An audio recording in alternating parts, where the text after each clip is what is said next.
ಮತ್ತು ಜನ್ಮ ಇಲ್ಲ ಅಂತ ಹೇಳ್ತಾರೆ. ಅಂದರೆ ಜನ್ಮ ಇಲ್ಲ ಅಂತ ಹಾಗಲ್ಲ, ಏನು ಸಮಸ್ಯೆ ಅಂತ ಹುಟ್ಟು ಪರಿಹಾರ ಆಗ್ತದೆ ಅಂತ ಹೇಳ್ತಾರೆ. ನಮಗೆ ಬರುವಂತಹ ಏನೇ ಸಮಸ್ಯೆ ಇದ್ದರೂ ಕೂಡ ಇದು ಪರಿಹಾರ ಆಗಕ್ಕೆ ಹೇಳಿದಾಗ ಮುಖ್ಯವಾಗಿ ಭಗವಂತನ ನೋಡಬೇಕು. ಎಲ್ಲರೂ ಹೇಳ್ತಾರೆ ಭಗವಂತ ರಥಸ್ಥಂ ಅಂತ ಹೇಳ್ತಾರೆ. ರಥದಲ್ಲಿ ಬಂದು ಭಗವಂತನ ನೋಡಬೇಕು ಅಂತ ಹೇಳ್ತಾರೆ. ಆದರೂ ಸತ್ಯವಾದ ವಿಚಾರ. ಕಂಸ ಭಗವಂತನಿಗೆ ರಥೋತ್ಸವ ಮಾಡಿದ. ಮೊದಲ ರಥೋತ್ಸವ ಮಾಡಿದವನೇ ಕಂಸ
ಕುರ್ಚಿಗೆ ಬಿಡುವುದಿಲ್ಲ. ಆದರೆ ದೇವರ ಕಾರುಣ್ಯ ತುಂಬ ದೊಡ್ಡದು. ನಾವು ರಥೋತ್ಸವದಲ್ಲಿ ಭಾಗವಹಿಸಿದರೆ ದೇವರನ್ನು ಮುಟ್ಟಿದರೆ ಎಷ್ಟು ಪುಣ್ಯ, ಅಷ್ಟು ಪುಣ್ಯ ಲಭಿಸ್ತದೆ. ಯಾಕೆ ಹೇಳಿ, ನಮ್ಮ ದೇವರು ಗರ್ಭಗುಡಿಯಿಂದ ರಥೋತ್ಸವದಲ್ಲಿ ಭಾಗವಹಿಸ್ತಾರೆ, ರಥದಲ್ಲಿ ಬಂದು ಕೂಡ್ತಾರೆ. ರಥವನ್ನು ಹೇಳಲಿಕ್ಕೆ ಎಲ್ಲರಿಗೂ ಅವಕಾಶ ಇರ್ತದೆ, ಯಾರು ಬೇಕಾದರೂ ಹಗ್ಗ ಹಿಡಿಯಬಹುದು. ನಾವು ರಥದ ಹಗ್ಗವನ್ನು ಎಳೆದರೆ ನಾವು ದೇವರನ್ನು ಮುಟ್ಟಿದಷ್ಟು ಪುಣ್ಯ ನಮಗೆ ಬರ್ತದೆ. ಯಾಕೆಂತಂದ್ರೆ ನಾವು ಹಗ್ಗವನ್ನು ಮುಡ್ತೇವೆ, ಹಗ್ಗ ರಥವನ್ನು ಮುಡ್ತದೆ, ರಥದಲ್ಲಿ ದೇವರು ಇರ್ತಾರೆ. ಹಾಗೆ ರಥದ ಹಗ್ಗ ಹಿಡಿದು ಎಳೆದರೆ ನಾವು ರಥವನ್ನು ಹಿಡಿದಲ್ಲ, ರಥದಲ್ಲಿ ಕೂತ ದೇವರನ್ನು ಮುಟ್ಟಿದಷ್ಟು ಪುಣ್ಯ ಈ ರಥೋತ್ಸವದಲ್ಲಿ ಇರ್ತದೆ. ನಿಮಗೆ ಅನಿಸ್ತು ಹಗ್ಗ ಮುಟ್ಟಿದ್ರೆ ದೇವರನ್ನು ಹೇಗೆ ಮುಟ್ಟಿದ ಹಾಗೆ ಆಗುತ್ತೆ. ಒಂದು ಶಾಕ್ ಆಗುತ್ತೆ ಅಂತ ಇಟ್ಕೊಳ್ಳಿ, ಎಲೆಕ್ಟ್ರಿಕ್ ಶಾಕ್ ಆಗುತ್ತೆ.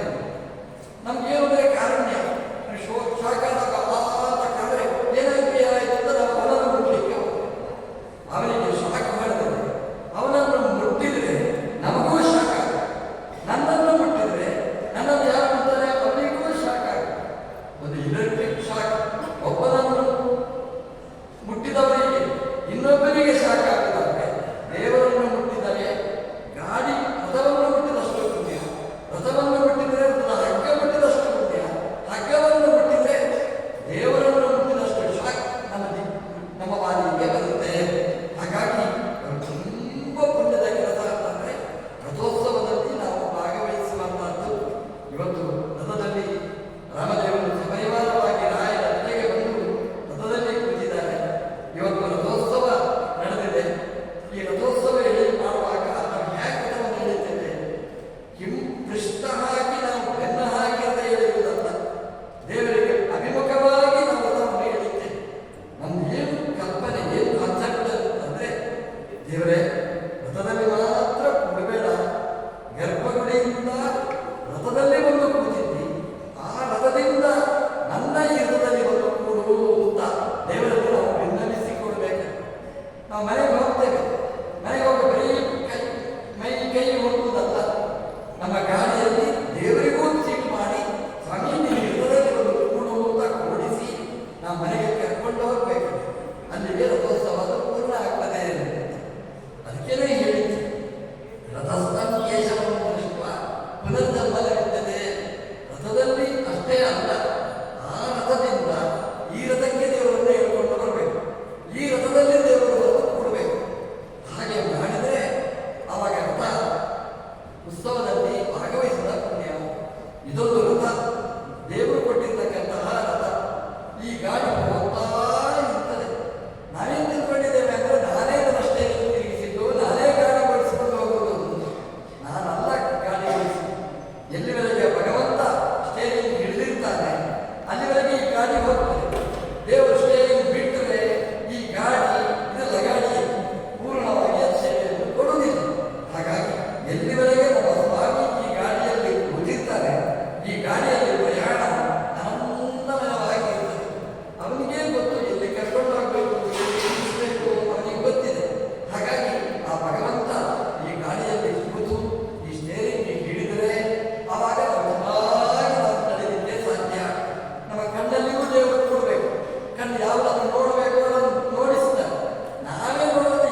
ಲಕ್ಷ್ಯ